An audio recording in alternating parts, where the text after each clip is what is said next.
working on the Immaculate grid from today. Can you tell me? I just want one player. Titans, Bills is the top. Side is Chiefs, Patriots, Giants. I need one player. I'm not going to do a Titan. So I got Bills, Chiefs, Patriots, Giants. Hmm. Not going to do a Chief. Bills, Patriots, Leonard Hankerson. Leonard Hankerson off the dome? What? 49ers wide receiver coach Leonard Hankerson. Oh, there you go. That's why you know he's one of your coaches.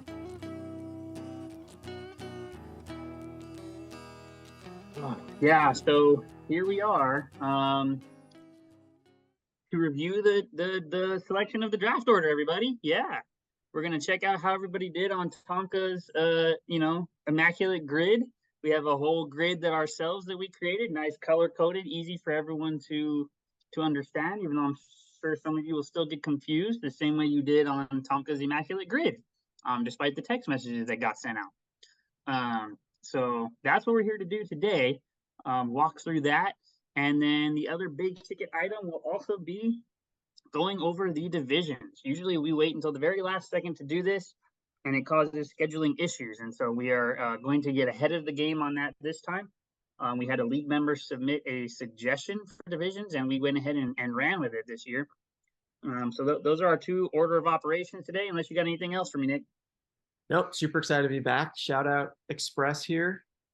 Winners Very nice. The JSC, Jeff Sports Connection 2022.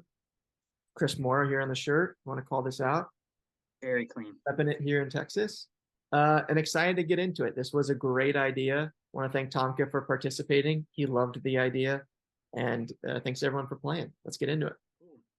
So what you'll go ahead and see on the screen here is a breakdown of everybody's responses, and it is color coded based on if you correctly identified a player from Tomka's grid or not. So in the far left, you have the categories that Tomka had, from top left, top middle, top right, all the way down. Then going across in the columns, you have the names starting with Tomka, and then the rest of us in alphabetical order. And then I got four colors for us. I got green, which means you identified Tomka's first overall pick. You get 3 points. Yellow, you got his second choice. You get 2 points. Orange, you got his third choice. You get 1 point.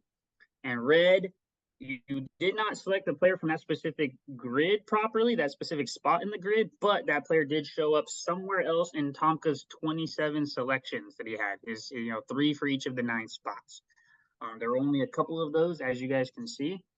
But we went ahead and gave half a point for that. And that did end up factoring into at least a couple of tiebreakers here.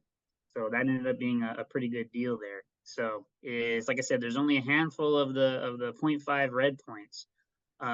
There is a row here though, at least one row. Actually, it's 2 rows.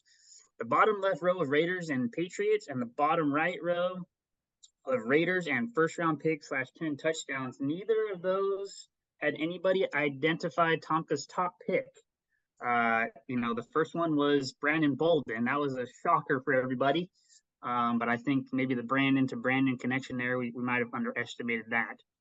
And then the bottom one, Marcus Allen, just out of nowhere. Tomka, I know he's a huge USC fan, but I still didn't see that coming. I just love how the premise was clearly take a player who was playing after we were born and hopefully when we were watching. And Tomka did that like to a T, except Marcus Allen, like out of nowhere. Out of nowhere. So those were interesting ones. I think that bottom row definitely, probably had some people feeling like they were doing well up to that point. And then that bottom row, kind of took them out of the running. Maybe that's hitting close to home for somebody else here on the call. Nick had identified, as I was going down, the first 5, and he had 3 hits. And then we got a lot of white here. So I don't know. Can you explain yourself there, Nick? I started white receiver with Wes Welker. Went to Vernon Davis. Obviously, no Sean Moreno. Do you know Sean Moreno? That was a personal connection for me. Went back to Danny Amendola. Again, very logical. Isaac Bruce. That was kind of a a find. I don't really remember Isaac Bruce playing for the 49ers. Do you remember Isaac Bruce playing for the 49ers? Very vaguely, very vaguely. But it just felt right. Then the rest of my picks I thought made sense. Steven Jackson, iconic player. I thought he was gonna, I thought Mr. Positions was gonna be diverse. So I went Chandler Jones. I went Trent Brown. I was like, he's definitely gonna mix it up, but he's not into that. He's into the very stale stuff. Um, Wide receivers, running backs, linebackers, quarterbacks. And then the last pick. Can we just talk about it for a second? This was one that across the board people were picking, and it just did not hit for any points. The legend himself from the Bayou, Jamarcus Russell. Marcus Russell. I mean, we had 1, 2, 3, 4 people take Jamarcus Russell and ended up with 0 points. Just from side chats after the fact of people submitting all their submissions to me, everyone felt very, very confident in the Jamarcus Russell pick, simply to try and troll Mr. Christopher Mora. But instead, we were trolled back, and we did not get any points for that. So those were definitely some interesting ones. And I think it was pretty interesting. I'll speak for myself a little bit. I thought that there would maybe be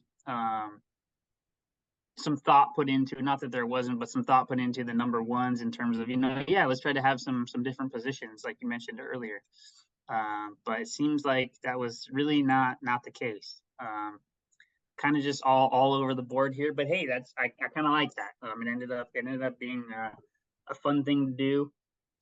I don't think I know what a Tomka player is coming out of this, but I don't either. And we'll probably have to defer to whoever came in first place, which we can just get into that now, and deem that person Mr. Tomka. What are we calling that person? Yeah, I think he's Mr. Tomka.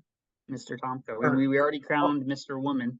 Yeah, we crowned Mr. Woman. We have Mr. Positions. Yes. Now he's Mr. Tom, or like Tomka Senior. Tomka Senior. So yeah, the title of Mr. Tomka 2023. Maybe this will be an annual thing.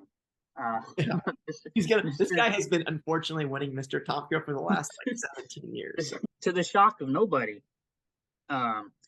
Tomka is Chris Mora. Yeah, this calls into question. I know that we are constantly questioned on our integrity around here, and having Tomka's roommate win Mr. Tomka and the Immaculate Grid, I'm sure is going to cause an uproar amongst the community here. Look, let's just look at the facts here. Yes, is it easy to make the case that Chris cheated because he lives in the same household just down the hall from him? Sure. Could they have talked about this privately? Sure. But at the same time, has anyone had to sit through more conversations about football as Tomka goes on with his crazy ideas and his Broncos talk and his UCLA talk? Has anyone had to listen to that more than Christopher Moore? Probably not. So really, he's earned this. This was like his gift. Coming off his Mount Rushmore season, I feel like this was his reward, was being Mr. Tomka 2023. Congratulations, Chris. Nicely done. I think that you were the betting favorite, and you didn't shy away from the pressure. You went for it. I don't know if you're able to crack Tomka and get an answer or two out of him, but if you did, congratulations either way. So yeah, Chris had almost a flawless board there. He had only had two picks that resulted in 0 points. He thought Jay Cutler would be a pick and Darren McFadden. Neither of those hit. The only other person, there's 2 other folks actually who had only had 2 white spaces as well. One of those was Kendall with Randy Moss and Jerry Rice, and then also myself with Ed McCaffrey and Jamarcus Russell. And I take that back because I'm walking through it. Stu as well. Yeah, those are the top, and yeah, like I said, unsurprisingly, those are the ones with only 2 white spaces. Stu had only missed on McCaffrey and Steven Jackson, so pretty good race there at the top. Christopher came in first here with a total of 15 points, so he'll be the first person selecting his draft position after Tomka selects his. Following that was Stu right behind with 14.5. He'll be picking after Chris. Then comes myself at 13.5. I'll be picking after Stu, followed by Kendall with 11.5 points scored. And then we had our first tiebreak. At 11 points, we had both David and Nick. And so, you know, despite the red 0.5 points, we still had a tie, always connected, David and Nick somehow. And so connected here at 11, able to break that tie. Luckily, we had the wherewithal to think ahead. And in the scenario of this, we said that we would go with whoever had the most correct first place guesses would break that tie. And so Nick had 3 of those with Vernon, Amendola, and Isaac Bruce. And David only had 2 with Amendola and Isaac Bruce. So Vernon Davis continuing to haunt David even years after his retirement. After David at 11 points, we have quite a drop off here. I think it's probably worth noting that this is the double-digit crew. We got 1, 2, 3, 4, 5, 6 people in the double-digit crew, and then we have whatever you want to call this next crew. The single-digit crew, I guess, is the nice way to say it. Austin after that coming in with 6.5 points. Then we have Tim following him with 5 points. Tim and Austin. Okay, can we pause there on these guys? Tim and Austin both had a pick that no one else made, and it was my favorite pick of the whole thing, or one of my favorite picks, and that is Bill Romanowski, who Tomka did not think of, but that was amazing. It connected with me to my core. They deserved bonus points for that, in my opinion. That's where Tomka failed, where Tomka was wrong, where Colin was wrong, where Tomka was wrong. Tomka was wrong. Bill Romanowski is a good pick. Mike Nugent from Tim is a very interesting one. I believe that's the only kicker that anybody guessed, as I kind of try to scroll through this list here quickly. But as we established, Tomka, he's not a big fan of the line play or the special teams, I guess. So, sorry about that, Tim. Tim and Austin are punters for the Express, and so sorry, guys. I guess that's why you're coming in at the bottom here. And then last but not least, Mr. Ethan here with a solid 2 points. There's a lot of interesting stuff to take away from this one. I don't know. I'll just hand it over to you, Nick. Do you have a favorite pick from Ethan here you'd like to take a minute to talk about?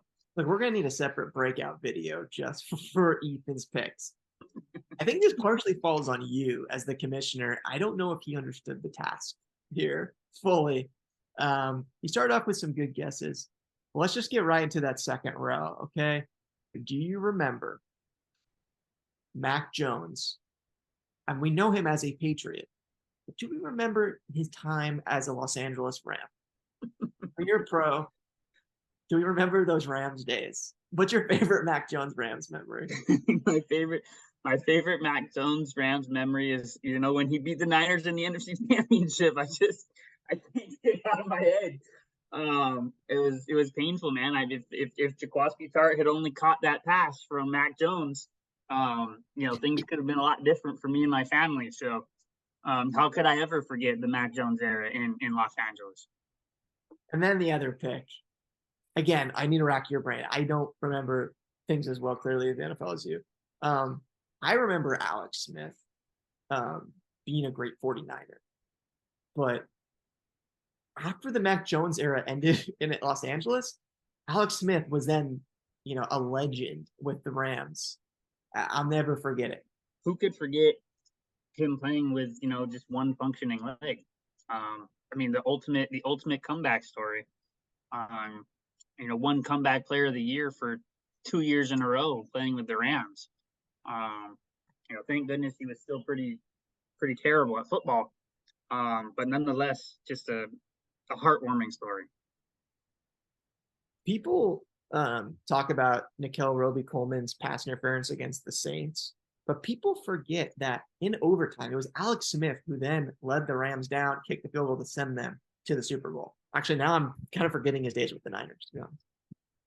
I'm really talking myself into how I